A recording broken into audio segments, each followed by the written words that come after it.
A paz de Cristo, povo de Deus, que o Pai Celestial nos abençoe abundantemente em nome de Cristo Jesus. Estamos em mais um dia de jornada de fé. Vamos meditar na palavra de Deus. Eu peço para você se concentrar neste vídeo e procure compreender tudo o que eu falar, porque eu creio que Deus vai falar ao seu coração. Eu creio que Deus vai te renovar, vai fortalecer ainda mais a sua fé no Messias, em Jesus Cristo, o nosso Senhor e Salvador. Eu quero que você preste muita atenção nesse texto sagrado da Palavra de Deus, que está em Atos dos Apóstolos, capítulo 4, a partir do versículo 8. O contexto deste texto é a prisão de Pedro e João. Sim, o apóstolo Pedro e João sofreram de maneira dolorosa no início da igreja. A igreja primitiva, ela foi fundada com muita perseverança dos santos. O apóstolo Pedro e João e os demais apóstolos pagaram um alto preço pela manutenção da igreja, pela permanência da fé. Eles deram a própria vida para defender a fé no Messias, a fé em Jesus de Nazaré. O apóstolo Pedro e João foram presos várias vezes e sofreram dolorosamente. Eles sacrificaram suas próprias vidas pela causa do Evangelho da Graça, pelo reino de Deus. Nesse contexto, o apóstolo Pedro e João foram levados ao Sinédrio para serem julgados. Os judeus ortodoxos, bem como os romanos, em primeiro momento, estranharam a mensagem, a pregação de Pedro e João e dos demais discípulos de Jesus. Era uma novidade aquela mensagem.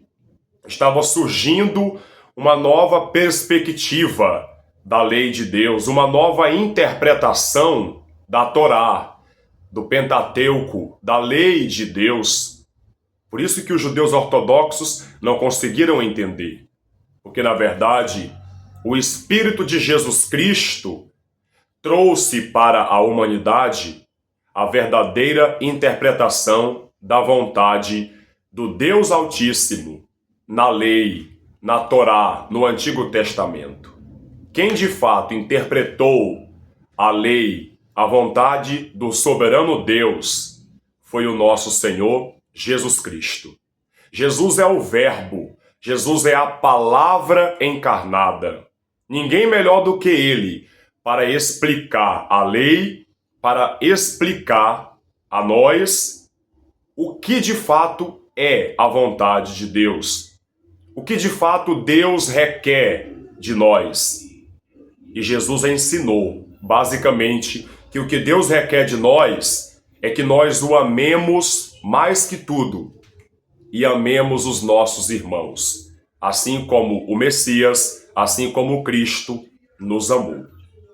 Jesus Cristo, ele interpretou a lei da maneira correta e não de uma forma legalista, religiosa, hipócrita, como os fariseus, como os judeus ortodoxos da época de Jesus de Nazaré.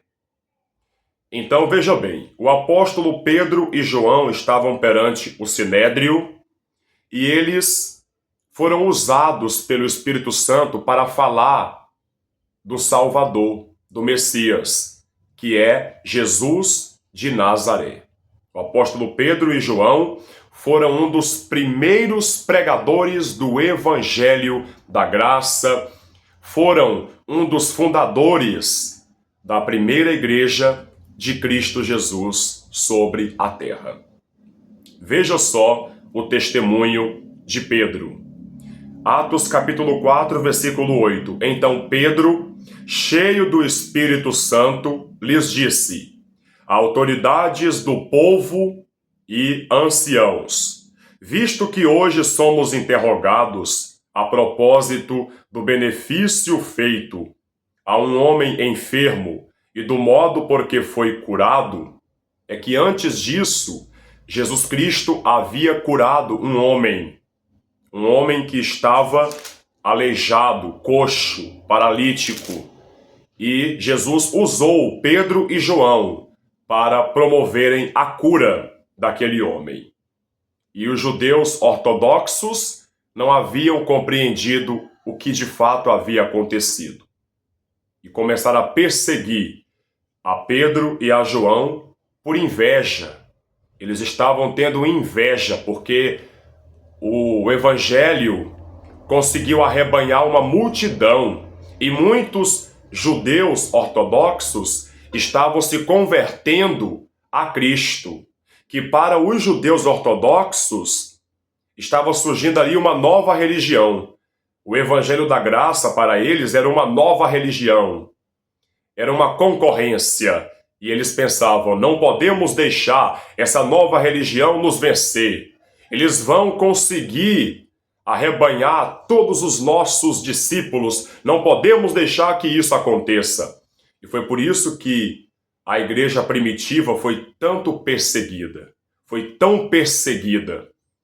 Porque os invejosos não estavam querendo aceitar perder discípulos, perder membros do seu fã-clube religioso. Mas o Senhor Jesus Cristo, ele não veio fundar nenhuma religião. Ele veio salvar os perdidos. Ele veio arrebanhar as almas para o reino de Deus, para o governo do Messias, para o governo de Cristo. Só que os religiosos legalistas daquela época não compreendiam o propósito de Deus, o propósito do Evangelho da Graça. E por isso eles perseguiam a igreja e os seus líderes, os apóstolos.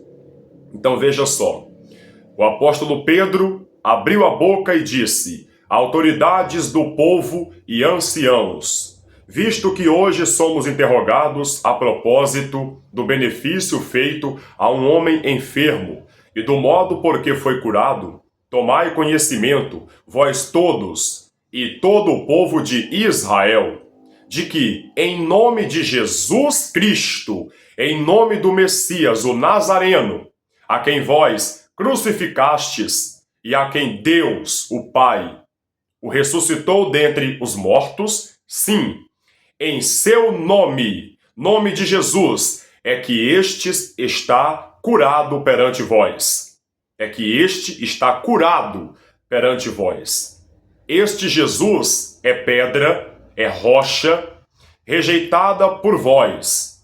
Vós, judeus ortodoxos, os construtores, a qual se tornou a pedra angular. E não há salvação.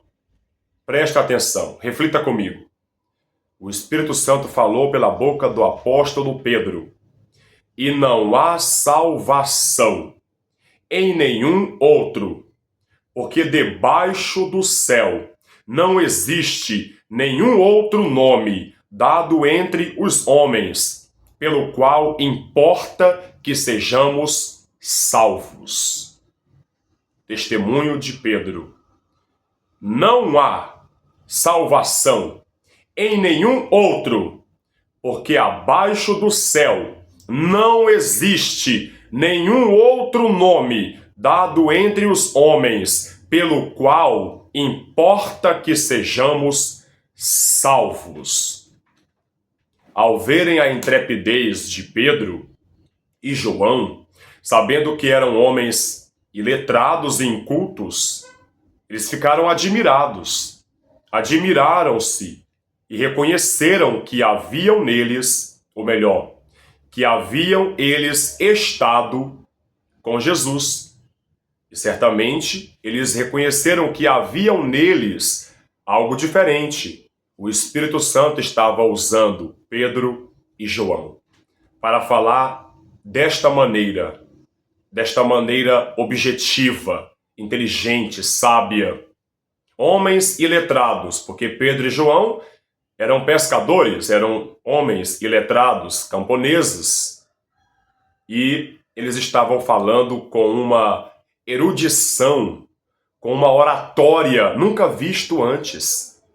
Era o Espírito Santo que estava usando o apóstolo Pedro e João para falarem desta maneira tão erudita, com uma linguagem objetiva, clara e ao mesmo tempo didática, porque Pedro estava ensinando aos judeus ortodoxos, aos que eram considerados sábios, anciãos.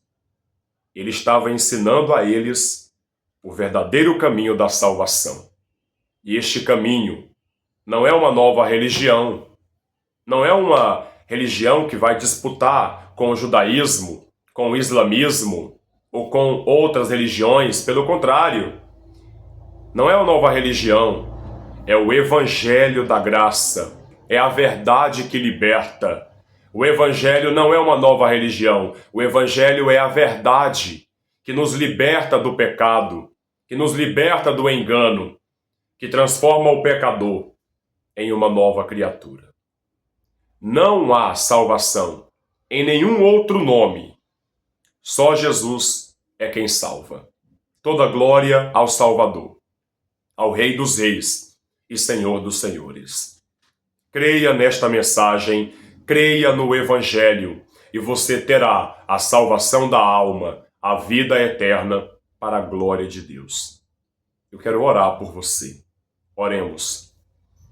Querido Deus e soberano Pai, Deus de poder, glória e majestade, eu entro humildemente em Tua maravilhosa presença em oração. Aqui estou, meu Deus, para Te louvar, para exaltar, para magnificar o Teu santo nome. Tu és santo, Pai. Tu és exaltado, Tu és majestoso. Eu reconheço que não há salvação em nenhum outro nome. Só Jesus é quem salva. Só o Messias, Jesus Cristo, o Rei dos Reis e Senhor dos Senhores, é quem nos salva, é quem nos liberta. Somente Jesus Cristo é o Salvador da humanidade. Por isso eu peço ao Senhor, meu Pai, salva as pessoas que estão orando comigo. Que esta pessoa obtenha a salvação e a libertação pela fé em Jesus Cristo. Meu Pai, venha mudar o coração, venha mudar a vida desta pessoa. Que ela seja abundantemente abençoada, restaurada, curada pelo toque da Tua mão poderosa. Meu Pai, toca nesta vida, toca nesta alma e abençoa, Pai. Opera maravilhas, opera milagres para que esta pessoa reconheça que Jesus Cristo é a salvação, que Jesus Cristo é o caminho e a verdade e a vida. Pai nosso que estás nos céus, santificado seja o Teu nome. Venha a nós o Teu reino. Seja feita a Tua vontade, assim na terra como no céu. O pão nosso de cada dia dá-nos hoje. Perdoe as nossas dívidas, assim como nós temos perdoado aos nossos devedores, e não nos deixes cair em tentação, mas livra-nos do mal, pois Teu é o reino, o poder e a glória para sempre. Amém. Glória a Deus. Fiquem todos com Deus, fiquem na paz de Cristo Jesus, e amanhã ao meio-dia estaremos novamente orando e meditando na palavra de Deus. Glória somente a Deus.